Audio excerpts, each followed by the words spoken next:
It's quite unfortunate seeing Sebastian Vettel struggling in his Ferrari SF1000 this year. Needless to say that 2020 is one of those years Seb and the Ferrari team wish to forget, considering how bad of a season it was, particularly in Vettel's case. But did you know, 10 years prior, Vettel was the youngest Formula One world champion? For those that don't know about Vettel's 2010 season, I'm gonna give you the rundown. If you like what you see, leave a like on this video and subscribe for more Formula One and other motorsport related content. Now then, with that being said, this is the story of Sebastian Vettel's 2010 championship winning season. Entering season 2010, Seb was in his third full-time season in Formula One, and in those past 3 seasons, it was nothing but success. He won the Italian Grand Prix from pole position in a Toro Rosso, and immediately was promoted to drive for Red Bull Racing in 2009, replacing the retired David Coulthard. Things only got better, winning 4 more events that season. His consistency lent him second place in the final standings behind Jenson Button and ahead of his teammate Mark Webber, who ranked 4th in the championship. Red Bull was showing the speed and the proper race-winning package as the team won 6 races in total, with the other 2 courtesy to Mark Webber, winning at the Nürburgring as well as Interlagos. 2009 overall was a really good season for the 2 Red Bull drivers, but in 2010, they took it to a whole nother level. And obviously, Vettel was the one who came out on top at season's end in Abu Dhabi, and here's how he did it. The season opener in Bahrain, Vettel took pole, and would go on to lead the most laps of 33. However, in the final stages, his RB6 was losing power, and Seb went from 1st to 2nd to 3rd to 4th when the race ended, giving up the podium places to race winner Fernando Alonso, Felipe Massa, and Lewis Hamilton. The second race in Melbourne saw Vettel once again score pole position. It was on the day of the race, things took a turn for the worse. Brake failure did him in, and had no other choice but to retire. Round 3 in Malaysia, Vettel led all but 2 laps en route to his first win of 2010, after a somewhat close fight with Mark Webber. In the Chinese Grand Prix, Vettel, as you'd probably guess, secured pole position, only to finish P6 when the race concluded, but did what he needed to do to still earn some points. Same can be said in the Spanish Grand Prix, finishing on the podium alongside Alonso and race winner Mark Webber, who made it look easy after leading every single lap from pole. Same goes for Monte Carlo, where the 2 Red Bull drivers finished on the podium once again, but this time making it a 1-2 finish, with Webber taking the top spot. Then in Turkey, things didn't go according to plan. Well, I had a friend who left the track about 10 minutes ago, and he told me 5 minutes from here is when we see Vettel pulling a move of Webber. Webber's left the door wide open. Oh dear, they've come together! Webber and Vettel have come together. It's Vettel going out, Webber going out. What was going on there? Through goes Jenson Button, ahead goes Lewis Hamilton. Well, it's Webber still in the lead, or still in the race rather, but Sebastian Vettel's gone up. The 2 Red Bulls connect, out goes Sebastian Vettel, and Hamilton and Button push on for McLaren. Spots of rain were visible and the Red Bulls were under pressure. Mark was slower, saving fuel, while Sebastian had a chance and was running out of time to use it.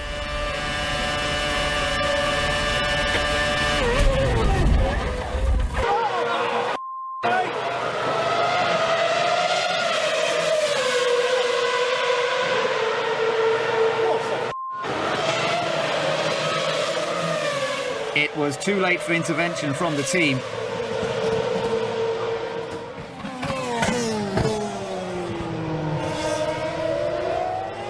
Sebastian made his feelings abundantly clear. Mark continued, but a new front wing was required.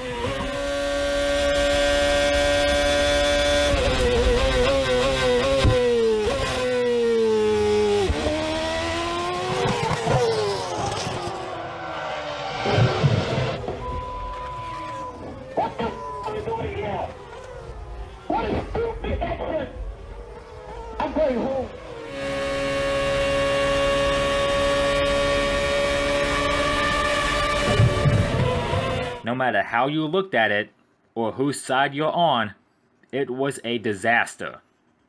Although, Webber survived the tangle and still managed to finish on the podium, while an infuriated Vettel was in no mood for talking. In Montreal, both drivers made amends and finished 4th and 5th respectively, earning 12 and 10 points, while the podium places were occupied by Alonso, Button, and Lewis Hamilton. Considering another McLaren 1-2 finish for the second consecutive race, the team were now in command, taking the lead in the Constructors' Championship table. Red Bull dipped to second, 22 points out of the lead. The same also applies in the driver standings. Hamilton and Button moved up to occupy first and second. Webber and Vettel were now third and fifth. Next on the calendar was the Valencia circuit for the Grand Prix of Europe. The McLarens and the Red Bulls were on a charge. In the end, it was Vettel who came out on top, holding off the McLaren drivers at bay to score the race win, and 25 points. His teammate, on the other hand, took flight. Literally.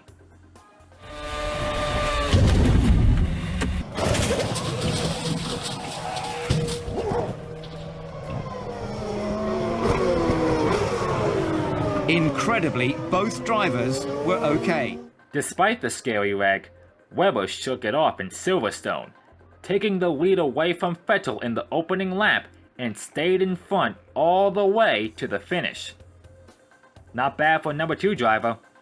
Vettel once again fell by the wayside and couldn't keep pace with his teammate, in the end scoring 6 points at the expense of 7th place.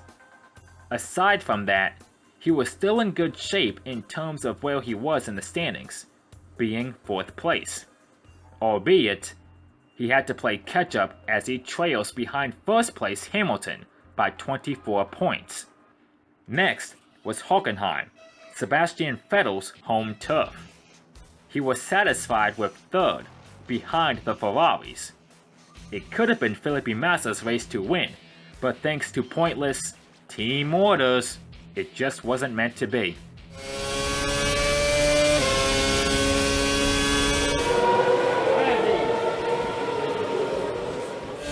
Okay, Fernando is faster than you. Confirm you understood the message. There was no confirmation, but the message was received. Loud and clear. To add more fuel to the fire in regards to that, Ferrari were fined $100,000. Still, Alonso was in a good position in the standings, but he too had to play catch-up. He found himself in a Red Bull sandwich at the conclusion of the Hungarian Grand Prix, with Webber securing the win and Vettel notching 3rd.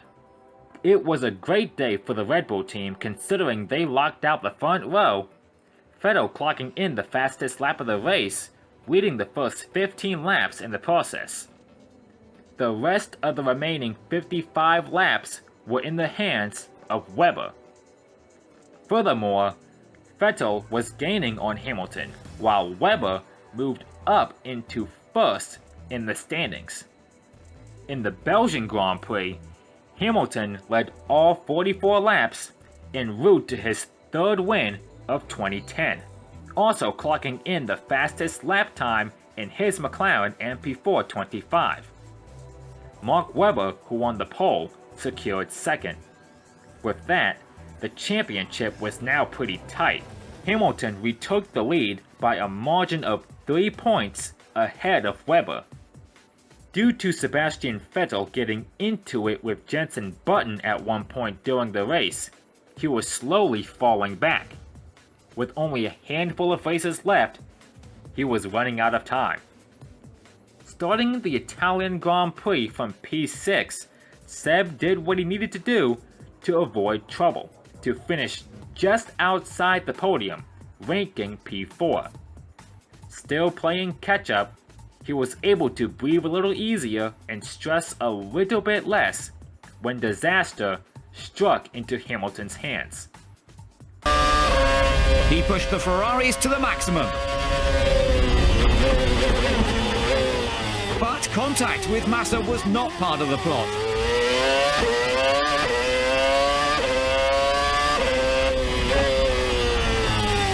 And before long, it was all over.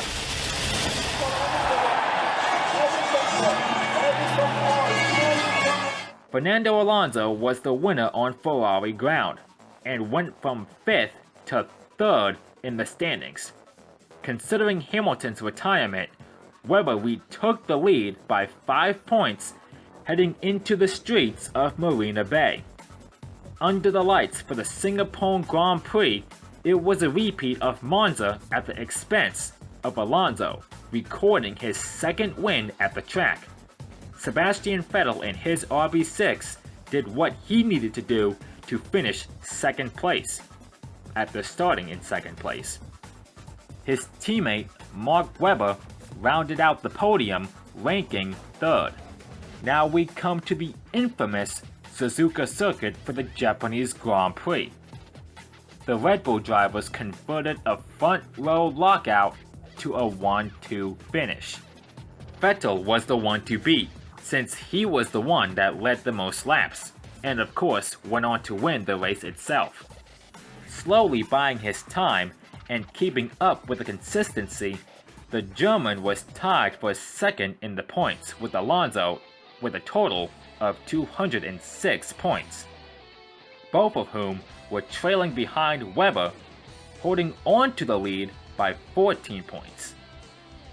Coming into the inaugural Korean Grand Prix, 5 drivers still mathematically had a chance to clinch the 2010 world title. Vettel was one of them, along with Hamilton, Button, Alonso, and current points leader Mark Webber. Unfortunately for the Red Bulls, it was another race to forget.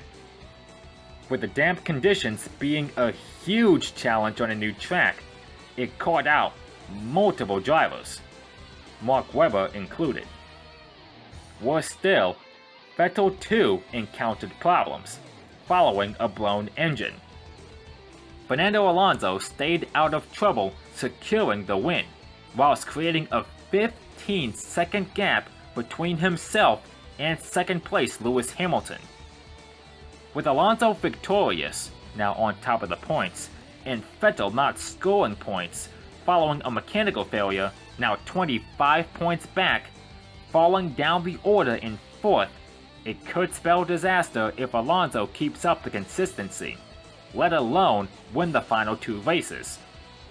Despite the double retirement Red Bull had to deal with, they still kept their heads up, knowing that they could still win the Constructors' Championship in Brazil. And that's exactly what they did. Another 1-2 finish, with Vettel earning that much-needed win to keep himself in the championship fight. Although finishing on the podium as well was Fernando Alonso, and because of the 3rd place finish from the Spaniard, he increased his lead in the standings. After the conclusion of the Brazilian Grand Prix, defending champion Jenson Button couldn't capitalize on a better result other than 5th, earning him 10 additional points. All the same, Button was now out of the championship hunt. With the Constructors in the bag for Red Bull, there was another thing they had left to do: win the Drivers' Championship, ensuring they accomplish the double.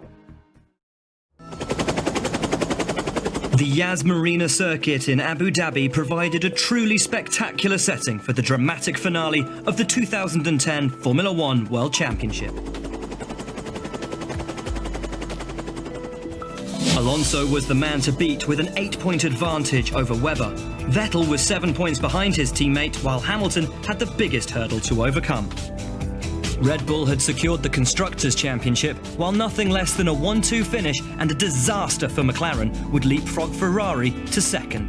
The Grand Prix of Abu Dhabi at the Yas Marina circuit was the site of the 19th and final round of the 2010 World Championship.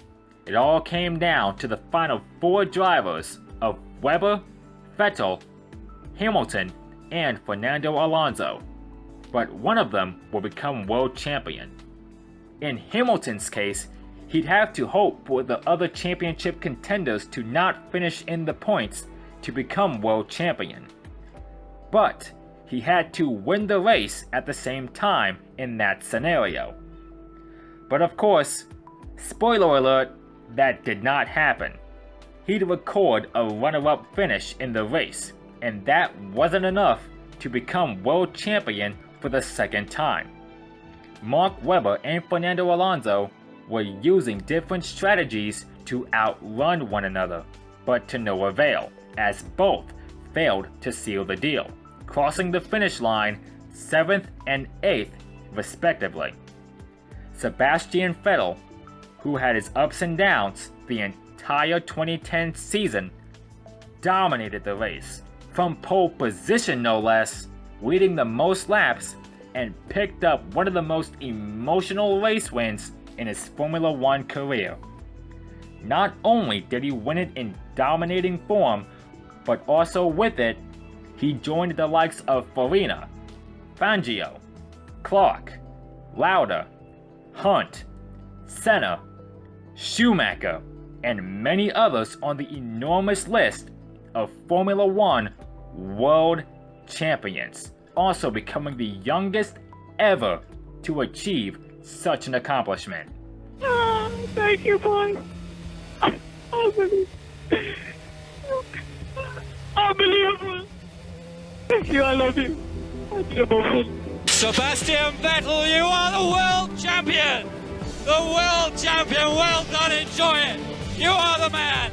Just like that, the Red Bull team's mission objectives were complete, winning both constructors and drivers' crowns.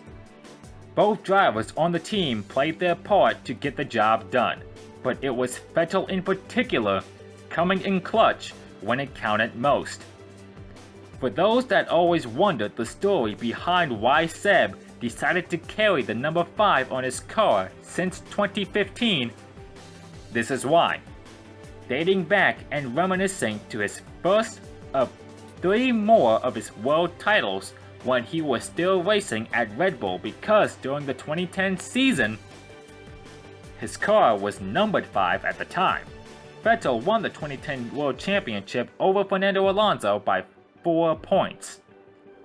Had Alonso finished 5th or 4th, he would have clinched the title.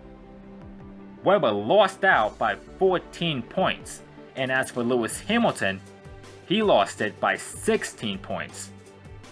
Of course, after the 2010 season, during his Red Bull days, Seb wasn't done yet, as he won 3 more, all in a row, from 2011 to 2013.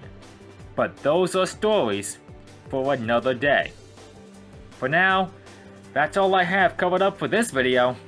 If you enjoyed, click that like button to show this video love and support. And while you're at it, hit the subscribe button so you'll stay up to date with each video I upload on this channel. This is Calvin Marshall signing out, and until next time, peace out, stay safe, and have a good one.